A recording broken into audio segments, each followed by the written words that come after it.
पेन्शनधारकांच्या संघर्षाचा विजय.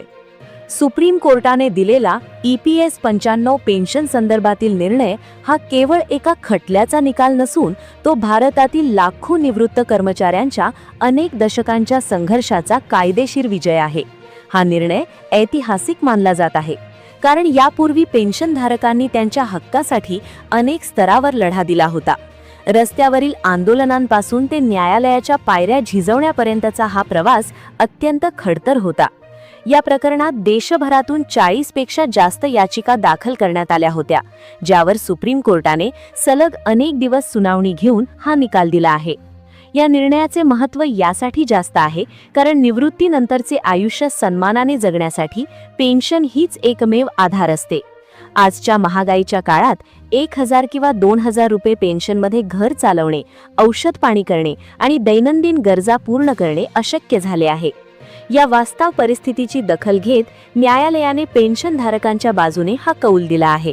हा निर्णय केवळ सरकार आणि EPFOसाठी मार्गदर्शक नसून तो नियमांच्या अंमलबजावणीमध्ये पारदर्शकता आणणारा आहे.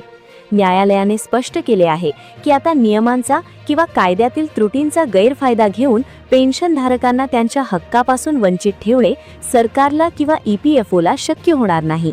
त्यामुळेच हा काळ प्रत्येक निवृत्त कर्मचाऱ्यासाठी अत्यंत निर्णायक ठरत आहे कारण या निर्णयाचा योग्य अर्थ लावून वेळेवर कृती केली तरच उर्वरित आयुष्य आर्थिकदृष्ट्या सुरक्षित होऊ शकते. भेदभावाला पूर्णविराम. 2014च्या कट ऑफ तारखेचा अडसर दूर. या निर्णयातील सर्वात दिलासादायक आणि तांत्रिकदृष्ट्या महत्त्वाचा भाग म्हणजे न्यायालयाने 2014 पूर्वी आणि 2014 नंतर निवृत्त झालेल्या कर्मचाऱ्यांमधील भेदभाव पूर्णपणे अमान्य केला आहे. यापूर्वी EPFO आणि सरकारी नियमांच्या अंमलबजावणीमध्ये असा समज होता की जे कर्मचारी 1 सप्टेंबर 2014 पूर्वी निवृत्त झाले आहेत त्यांच्यासाठी पेन्शनचे नियम वेगळे असतील आणि जे त्यानंतर निवृत्त झाले आहेत त्यांच्यासाठी नियम वेगळे असतील.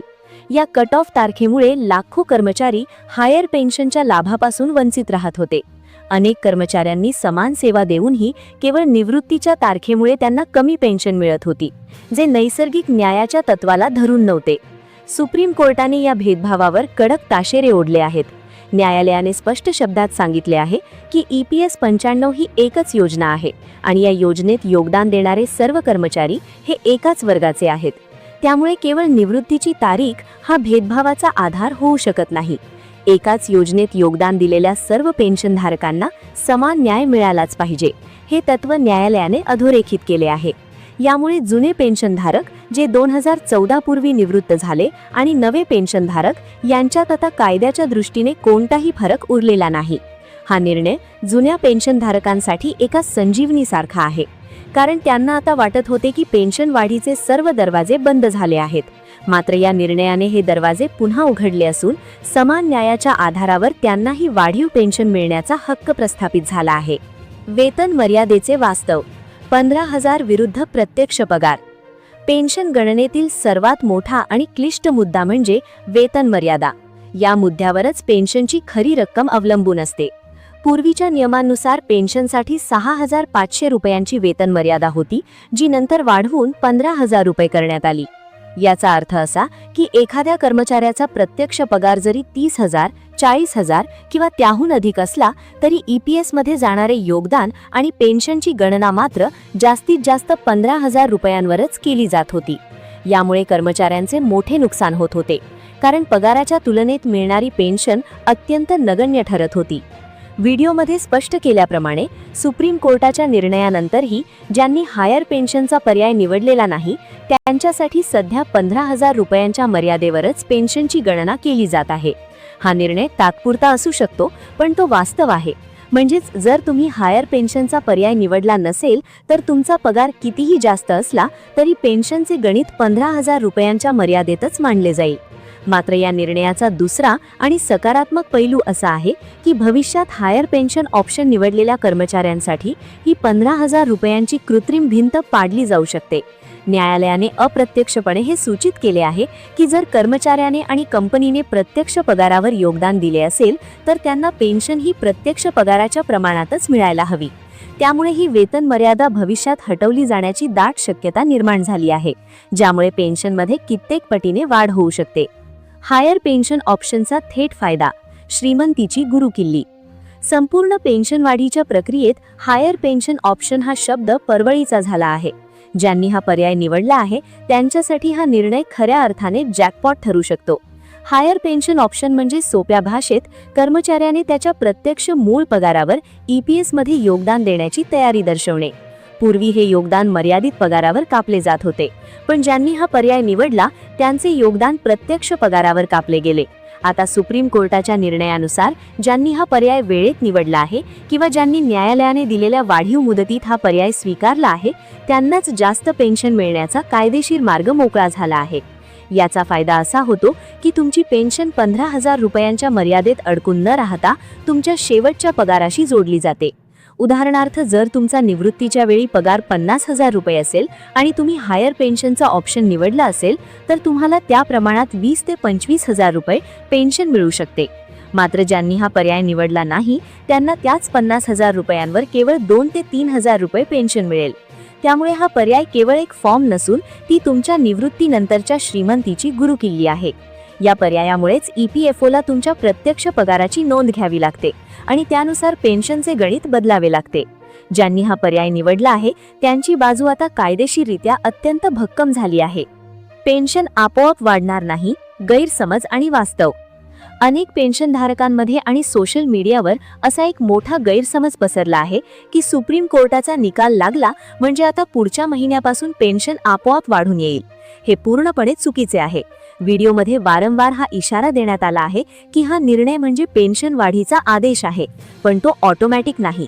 पेन्शन वाढवण्यासाठी तुम्हाला स्वतःहून पुढाकार घ्यावा लागेल. EPFOकडे तुमच्या पात्रतेची शहानिशा करण्यासाठी अर्ज करावा लागेल. नुसता अर्ज करून चालणार नाही, तर त्यासोबत योग्य पुरावे जोडावे लागतील. सुप्रीम कोर्टाने फक्त सरकारला आणि EPFOला पेन्शन देण्याचे निर्देश दिले आहेत, पण कोण पात्र आहे आणि कोण नाही हे ठरवण्याची जबाबदारी प्रशासकीय यंत्रणेची आहे. त्यामुळे जोपर्यंत तुम्ही जॉईंट ऑप्शन फॉर्म भरत नाही, तुमची कागदपत्रे EPFOच्या रेकॉर्डशी जुळवत नाही आणि थकबाकी किंवा फरकाची रक्कम भरत नाही, तोपर्यंत तुमची पेन्शन 1 रुपयानेही वाढणार नाही. अनेक जण फक्त बातमी ऐकून आनंदी होतात आणि प्रत्यक्षात कोणतीही कृती करत नाहीत. अशा लोकांचे मोठे नुकसान होऊ शकते. त्यामुळे हा समज डोक्यातून काढून टाका की प्रक्रिया आपोआप होईल. तुम्हाला सक्रिय होऊन या प्रक्रियेत सहभागी व्हावे लागेल, तरच वाढीव पेन्शनचा लाभ मिळेल. कमी सेवा कालावधी, 10 वर्षांपर्यंत गटाचे विश्लेषण. पेन्शन वाढीची अपेक्षा ठेवताना वास्तव भान ठेवणे गरजेचे आहे. ज्या पेन्शनधारकांनी त्यांच्या नोकरीच्या काळात केवळ 10 वर्षांच्या आसपास सेवा दिली आहे त्यांच्यासाठी ही वाढ मर्यादित स्वरूपाची असणार आहे. EPS 95 योजनेचे गणित हे प्रामुख्याने सेवा कालावधीवर अवलंबून असते. तुमची सेवा जेवढी कमी तेवढी पेन्शन कमी. त्यामुळे या गटातील लोकांनी 7,500 रुपये किंवा 10,000 रुपये पेन्शनची अपेक्षा ठेवणे चुकीचे ठरेल. व्हिडिओमधील विश्लेषणानुसार 10 वर्षे सेवा असलेल्या कर्मचाऱ्यांची सध्याची पेन्शन अत्यंत कमी असते. सुप्रीम कोर्टाच्या निर्णयाचा फायदा होऊनही या गटातील पेन्शन साधारणपणे 2,000 ते 2,300 रुपयांच्या दरम्यान स्थिर राहण्याची शक्यता आहे. जरी ही रक्कम खूप मोठी वाटत नसली तरी ज्यांना सध्या 1,000 किंवा त्यापेक्षा कमी मिळत आहेत त्यांच्यासाठी ही वाढ नक्कीच दिलासादायक असू शकते. पण या गटाने मोठ्या वाढीच्या स्वप्न पाहणे चुकीचे ठरेल, कारण सेवेची वर्षे कमी असल्याने पेन्शन फॉर्म्युलानुसार मोठी रक्कम तयार होत नाही. तरीही मिनिमम पेन्शनमध्ये थोडीफार वाढ होण्याची आशा या गटाला नक्कीच बाळगता येईल. मध्यम सेवा कालावधी, 15 ते 25 वर्षे गटाचे फायदे. ज्या कर्मचाऱ्यांनी त्यांच्या आयुष्यातील महत्त्वाची 15 ते 25 वर्षे नोकरीत आणि EPS योगदानात घालवली आहेत त्यांच्यासाठी हा निर्णय आशेचा किरण आहे. हा गट असा आहे ज्यांना सध्या खूप कमीही नाही आणि खूप जास्तही नाही अशी मध्यम स्वरूपाची पेन्शन मिळते. सुप्रीम कोर्टाच्या निर्णयानंतर आणि योग्य कागदपत्रांच्या पूर्ततेनंतर या गटाच्या पेन्शनमध्ये लक्षणीय वाढ होऊ शकते. आकडेवारीनुसार या गटातील पेन्शन 3,200 रुपयांपासून ते 6,700 रुपयांपर्यंत जाण्याची शक्यता वर्तवली गेली आहे. उदाहरणार्थ, जर एखाद्या व्यक्तीने 20 वर्षे सेवा पूर्ण केली असेल तर त्याचे सर्व्हिस वेटेज वाढते. सध्याच्या गणितानुसार त्यांना 4,300 ते 4,500 रुपये पेन्शन मिळू शकते. या गटातील लोकांसाठी सर्वात महत्त्वाचा घटक म्हणजे त्यांचे योगदान. जर त्यांनी या 15 ते 25 वर्षात नियमित आणि योग्य दराने योगदान दिले असेल तर त्यांना उच्च श्रेणीची पेन्शन मिळू शकते. मात्र जर त्यांच्या सेवेमध्ये खंड असेल किंवा कागदपत्रे गहाळ झालेली असतील तर पेन्शनची रक्कम कमी होऊ शकते. त्यामुळे या गटाने आपल्या सेवा पुस्तिकेची आणि पीएफ रेकॉर्डची काटेकोर तपासणी करणे गरजेचे आहे. दीर्घ सेवा कालावधी 30 ते 35 वर्षे आणि 7,500 ची अपेक्षा. हा गट EPS 95 पेन्शन धारकांमधील इलीट किंवा सर्वात महत्त्वाचा गट मानला जातो. ज्यांनी 30 ते 35 वर्षे किंवा त्याहून अधिक काळ सेवा दिली आहे त्यांनाच खऱ्या अर्थाने 7,500 रुपये किंवा त्याहून अधिक पेन्शन मिळण्याची कायदेशीर आणि तांत्रिक शक्यता आहे. EPS 95 च्या नियमांनुसार 20 वर्षांपेक्षा जास्त सेवा असल्यास 2 वर्षांचे बोनस वेटेज मिळते, जे या गटाला आपोआप लागू होते. त्यामुळे यांची पेन्शन गणना करताना सेवा कालावधी जास्त धरला जातो, ज्याचा थेट परिणाम पेन्शनच्या रकमेवर होतो.